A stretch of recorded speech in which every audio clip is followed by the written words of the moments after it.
Hello, my loves. Happy Aries season. Happy Spring Equinox. Happy Astral New Year. Happy Eclipse season. So much going on. Oh my gosh. But before we get too far into it, hello, my name is Tori. I am the owner and founder of Holistic Reserve, where I am guiding people through their self-healing and nervous system regulation and manifestation journeys through lunar bath rituals. I do like to use self-healing and manifestation interchangeably because self-healing is manifestation in action.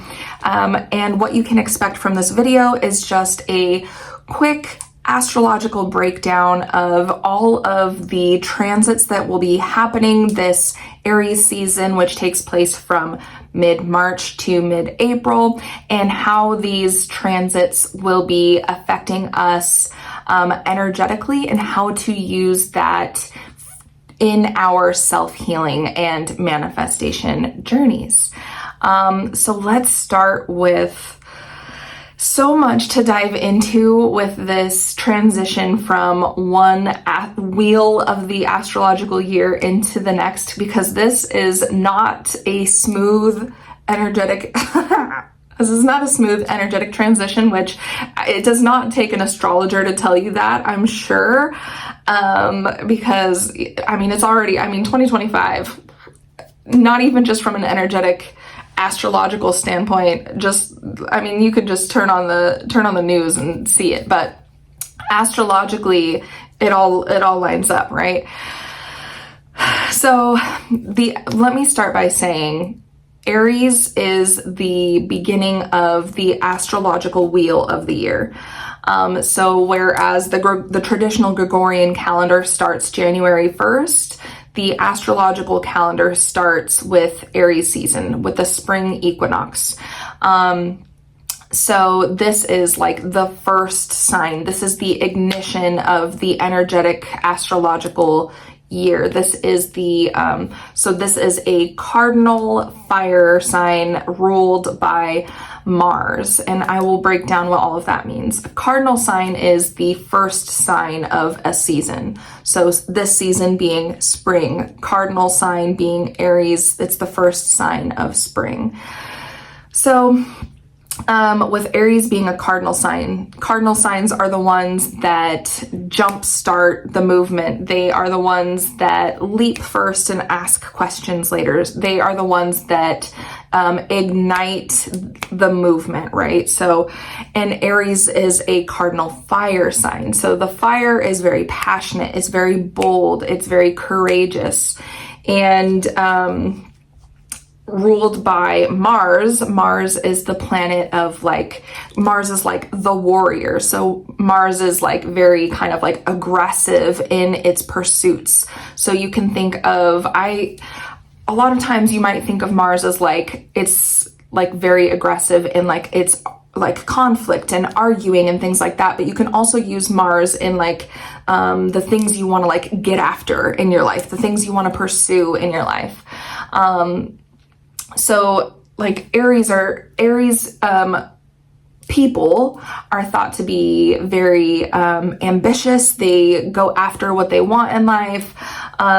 So that's what all of us will be feeling as a collective, because when we talk about Aries season, any season, that's where the sun is for that month. And the sun represents what all of us are as a collective are experiencing. So all of us as a collective in the outward experience will be feeling to some extent this Aries energy. So very, very excited, bold, passionate, get after it energy. This is a really good time to, if you felt like the intentions or New Year's resolutions that you set in January didn't stick, which there's a very good energetic astrological reason for why they probably didn't.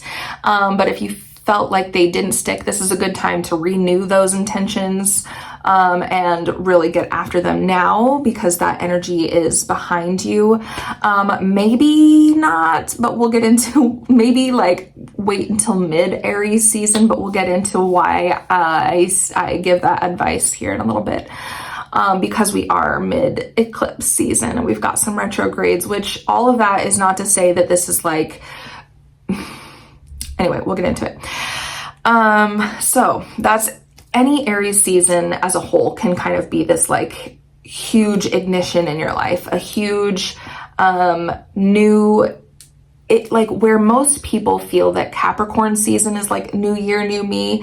Astrologically, energetically, Aries season is that new year, new me, get after it, do the thing, feel really bold and passionate and excited to do the thing kind of energy. That's Aries season.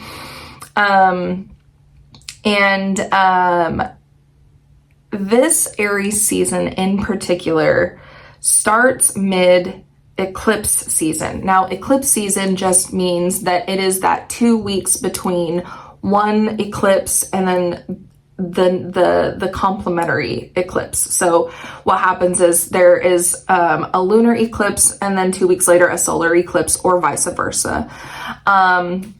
So we just had the lunar eclipse on, let's see, on the mid-March, let me see, on March 14th, and then we're gonna have the solar eclipse on March 29th. So yeah, so we're really coming into this new year like in the thick of eclipse season. Now, the reason why I keep bringing up eclipse season as like this major event is because eclipse season in astrology, anytime we have an eclipse, it's really chaotic, unpredictable energy. It kind of creates this,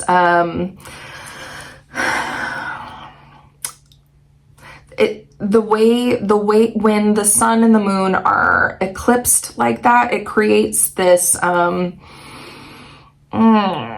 this like kind of eclipse, but like this, the energy of them creates this like kind of wild card, I guess, in astrology, to where it's really chaotic and unpredictable. And what happens is, like, the way I like to think about eclipse season is that it is like this divine GPS, that if you have the way people think about like fate, if like you are destined for something, the way I like to think about destiny is like whatever you have on your heart that you like really, really desire, like that's what you're fated to do. And like a lot of people in the world never fulfill their destiny. They never fulfill like what they're fated to do because like they don't believe that they can. It's kind of sad, but and I believe that that's the point of manifestation, is to like fulfill your destiny. But I believe that eclipses are meant to kind of like, if you are on this like divine GPS in life, right? Like there's all these different roads you could go on, but eventually you would end up, there's a lot of different roads you could take and still end up in this one point of fulfilling that destiny, right? And I like to think of eclipses as like, if you're like way over here, an eclipse is like the universe being like, bitch, no, let's put you back on track to get back to your destination, right? But a lot of times, because we're humans and we don't get to see the grand bird's eye view scheme of things, it feels really disruptive. It feels very chaotic. And we like to think that we have this like tight grip control over things in our life. And so when the universe intervenes, it feels very abrasive and painful. And so these like really harsh, abrupt shifts that can happen during an eclipse season are really hard a lot of times for us and our little lizard brains to cope with. And so that's what we will be navigating as we move into this astral new year, as we move into this Aries season. That's what we're going to be like in the thick of as we shift, which in some regard, if we want to take on the perspective of our higher self, of this divine perspective, it's actually kind of a really beautiful perspective to take on, that like we are stepping into this new year with the divine kind of like taking the wheel and being like, hard left, girl.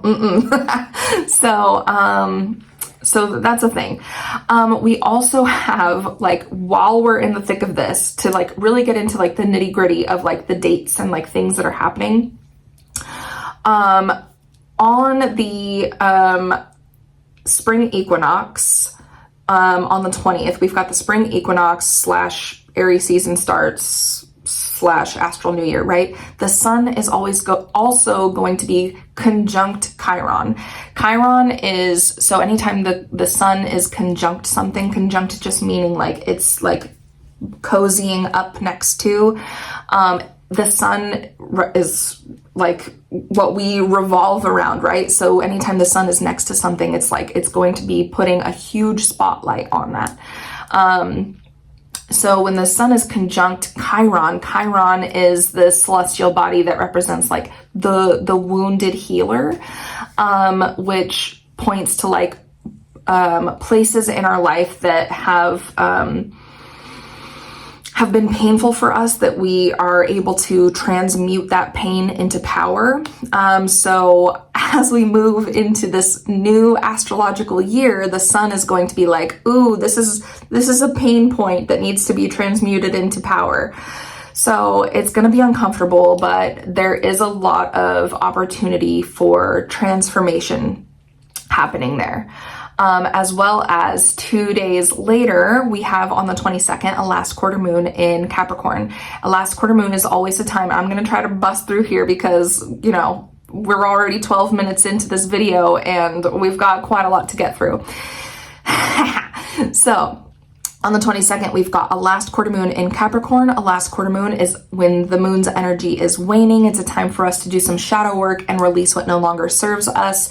A last quarter moon in Capricorn. Capricorn is going to show us what is no longer serving our success, what is no longer serving our structure and our routine, and let it go. Our long-term success. Capricorn is like, what does long-term sustainable success look like? And our last quarter moon is like, what is not serving that? We gotta let it go, okay? And then we've got the next day, the sun is conjunct Venus, which is retrograding. So the sun is gonna be spotlighting like love wounds. And then the next day, we have the sun conjunct Mercury, which is also a retrograding, which is going to be highlighting miscommunications. So lots of fun. And then on the 29th, we have our solar eclipse in Aries.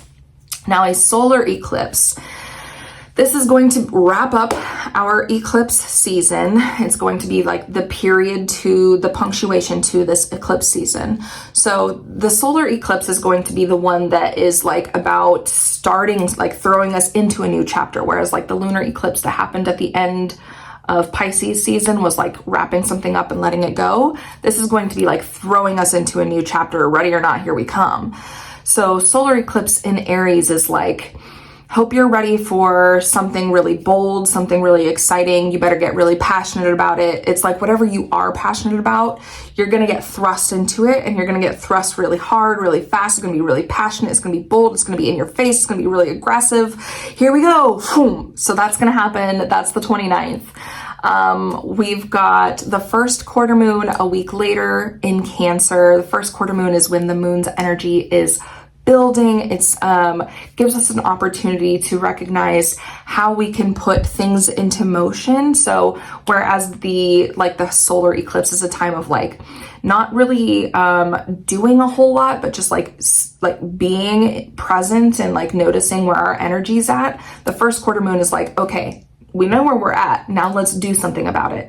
The first quarter moon being in the sign of Cancer, Cancer being the sign that's like very intuitive, very emotional. First quarter moon in Cancer is saying like, let's put things into motion that are led by our intuition, led by our emotions, things that feel very safe and very like protected. So So yeah, things that like feel like they are nurturing, very nurturing. There we go. That's the right word. And then Mercury retrograde will end 2 days later on the 7th. And then we have the full moon and Venus retrograde ends on the 13th. So the full moon in Libra on the 13th and Venus direct. Ooh, that's I love that synergy there because Libra is ruled by Venus. So Venus being retrograde for like what, a month or so now.